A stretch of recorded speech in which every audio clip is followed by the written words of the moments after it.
Je m'appelle Stéphane Ditordo, je suis comédien et chanteur. Et je vais répondre aux questions de casting.fr.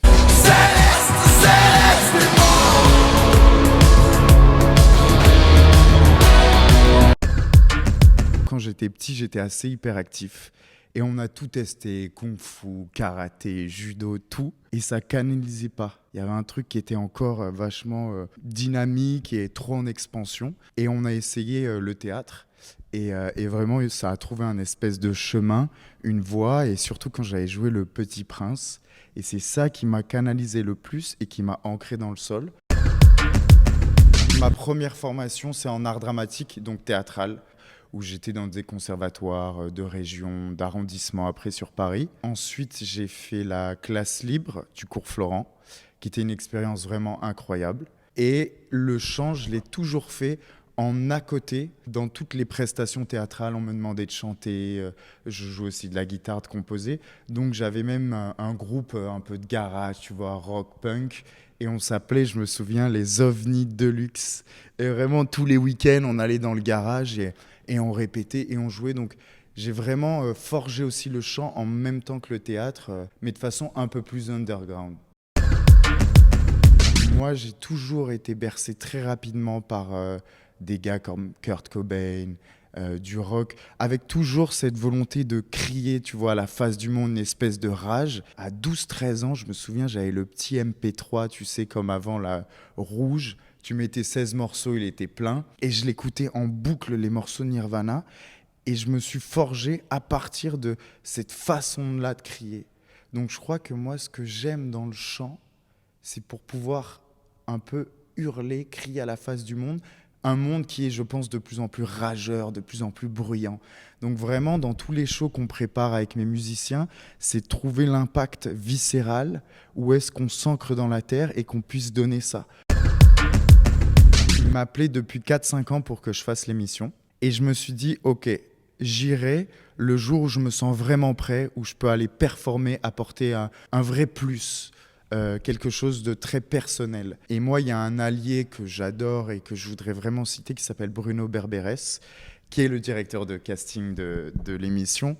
Et vraiment, lui, il y a des petites perles comme ça dans le milieu. Et lui, c'est une perle parce que c'est un allié qui est toujours debout pour toi et il lâche pas. Et il m'a jamais lâché et je savais que si j'allais à l'émission, je serais soutenu par lui et que ça allait être bienveillant. La 5e année, quand ils m'ont relancé, je me suis dit, ok, on y va, je suis prêt, j'ai déjà du background, tu vois, j'ai des morceaux à préparer, tout ça à sortir. Et du coup, j'y suis allé vraiment pour performer, pour prendre un moment de musique avec les musiciens, parce que c'est des musiciens de dingue. Le chef d'orchestre, Olivier Schultes, incroyable. Donc je me suis dit, on y va pour performer. Et je m'étais même dit, je fais un one-shot. Tu vois, un Nirvana, du coup j'ai fait Nirvana comme Azuar. Et du coup, tout ce que j'ai fait sur cette performance, c'est pas des choses préparées ou préméditées, c'est vraiment dans le geste artistique. Et c'est pour ça le drop de mic, c'était pas calculé. C'est qu'à un moment donné, t'es dans la rage, dans la fougue de la chose et pof, ça a drop de mic. Quand tu acceptes de faire The Voice, tu as plusieurs étapes avant d'arriver devant les fameux fauteuils. Et il y en a pas mal, je crois qu'il y en a 3-4. Donc en fait, à chaque fois, tu présentes des chansons. Ils te posent quelques petites questions pour voir quelle est ta nature. Ils cherchent aussi des natures, tu vois, ta nature profonde. Donc c'est pour ça, je pense que c'est très important d'y aller en étant armé et en ayant la sensation de ce qu'on a envie de montrer, de dégager artistiquement. Donc tu passes tes étapes et au bout d'un moment, ils te disent, ben là, on va aller au fauteuil et ce sera l'enregistrement. Et là, tu y vas. T'attends avant, t'es comme un lion en cage. C'est vraiment... Il y a une attente qui est quand même longue, ce qui est normal, tu vois, comme au cinéma. Et t'es comme une bête, quoi. T'es là et t'as tes chauves vocales et tout. Et on te dit, ok, c'est à toi.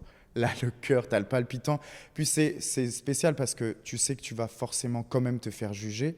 Même si moi, j'étais venu pour faire un one-shot, une performance. Et moi, il y avait le Covid. Donc, il n'y avait pas de public. Donc, en fait, j'étais juste avec les musiciens, comme si on était en répète ou limite dans ma chambre imaginaire, et des fauteuils retournés. Donc c'est spécial, tu vois, quand même, et pas de public. J'avais tourné dans un film d'un réalisateur qui s'appelle Bruno Roland, que j'adore, pareil. Je te parlais d'Allier tout à l'heure avec Bruno Berberes. Un autre Bruno qui est dans mon cœur. Bruno Roland, qui est un réalisateur incroyable. Et j'étais dans un de ses films. À la projection de l'avant-première, il y avait un réalisateur, celui de Cheyenne et Lola. Et il s'appelle Eschref Reybrouck. C'est un Belge flamand. Et il m'a vu. Il est venu me voir. Il m'a dit, voilà, je trouve qu'il y a vraiment quelque chose. Je veux te faire passer des essais. Et j'ai passé le casting. Et pareil, tu sais, quand les choses s'alignent, c'est droit, quoi, c'est fluide. Là, il m'avait parlé d'une scène à préparer. La référence, c'était Tom Cruise dans Magnolia. Et c'était la scène que j'avais préparée pour rentrer en classe libre au cours Florent. Ça s'est passé super bien. Le directeur de casting, c'était Michael Laguens. Et il y avait aussi, du coup, Eschref Reybrouck, le réal. Et c'était fluide, quoi, tu vois. Stressé toujours, t'es tenu. Mais tu sens que t'es au bon endroit, donc tu peux gérer et... tu sais ce que tu apportes, tu sais ce que tu viens apporter, tu vois. Et donc, du coup, tu viens montrer ton travail. Plus que te faire juger, est-ce qu'on va me prendre... Ça t'appartient pas. Toi, tu dis, voilà, moi, voilà ce que je peux proposer. Si ça te botte, on y va ensemble et on fait le film ou la série. Et là, ça l'a fait. C'est trop cool, quoi. Là, j'ai sorti mon premier single qui s'appelle Céleste et moi, qui est disponible sur toutes les plateformes. Et c'est la première marche, le premier chapitre de tout l'EP. Céleste et moi, ça parle de cette volonté de garder, de continuer à chercher en soi le divin, le céleste qui nous anime. Et je pense qu'on est de plus en plus dans un monde très rapide, très bruyant, très ravageur et qui nous extirpe de nous-mêmes tout le temps. Et du coup, on perd ce lien très intime qu'on a avec ce divin et avec le céleste.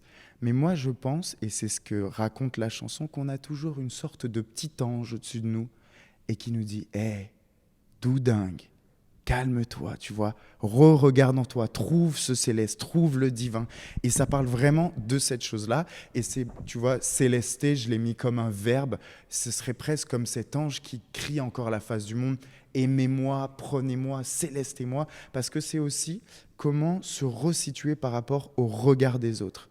On est vraiment dans une société, le Instagram, le machin, le TikTok, où on est toujours sous le regard de l'autre, sous la projection de l'autre. Donc il y a cette chose, céleste et moi, redonnez-moi aussi par vos regards ce divin, ce céleste, qui est dans chacun de nous. Ça, tu vois, moi, je crois que je suis très nietzschéen là-dessus. J'adore Nietzsche, c'est vraiment un auteur qui me fout en l'air. Et il parle de ça, du surhomme, de cette divinité qu'on a en nous. Et Céleste et moi, ça parle de ça. Le visuel est très important pour moi. J'aime l'impact visuel, j'aime impacter la rétine. Je viens vraiment du théâtre, du cinéma. Moi, je me suis passé des années à enchaîner les films sur films. Je me souviens, j'avais même l'abonnement cinéma. J'allais dormir dans les cinémas, tu vois. Je me butais de films et de films. Et moi, je sais que quand je sors d'un film, c'est l'impression de l'image qui me reste. Quel est l'impact? Donc j'adore travailler avec mes équipes sur quelque chose de chiadé et d'impactant sur l'image. Et là, en fait, ça parle, Céleste et moi, ça parle vraiment d'un ange qui s'est fait catapulter du ciel dans les sous-sols d'un club clandestin. Et dès qu'il arrive, on lui coupe les ailes et il se colore du vice humain. Donc il a 2 grandes cicatrices dans le dos et il va retourner dans le monde. Et à un moment donné, il va rencontrer une fille qui s'appelle Céleste et elle va lui poser une seule question. Et elle va lui dire où est passé notre teint divin. Et en fait, il va refaire tout un parcours initiatique pour se souvenir qu'avant, il était un ange. On a donné un gros concert le 22 septembre au moment de la sortie du single au Fluctuar, qui est un lieu absolument incroyable, qui a un centre d'art urbain. Et vraiment, il y a des expositions temporaires magnifiques, il y a des tableaux qui sont exposés. Et on a eu la chance d'avoir accès à la cale, parce que Nicolas, le propriétaire, a eu un coup de cœur pour le projet. Et vraiment, on a voulu honorer ce lieu et faire un show assez hors norme. Et je crois que c'est vraiment rempli parce qu'on a fait une capta magnifique et les images sont assez folles. Brûler nos vœux, danser pour eux, j'ai donné tout mon sou. T'es prêt le Fluctuar? Ouais, on va aller comme des pierres, mon bébé.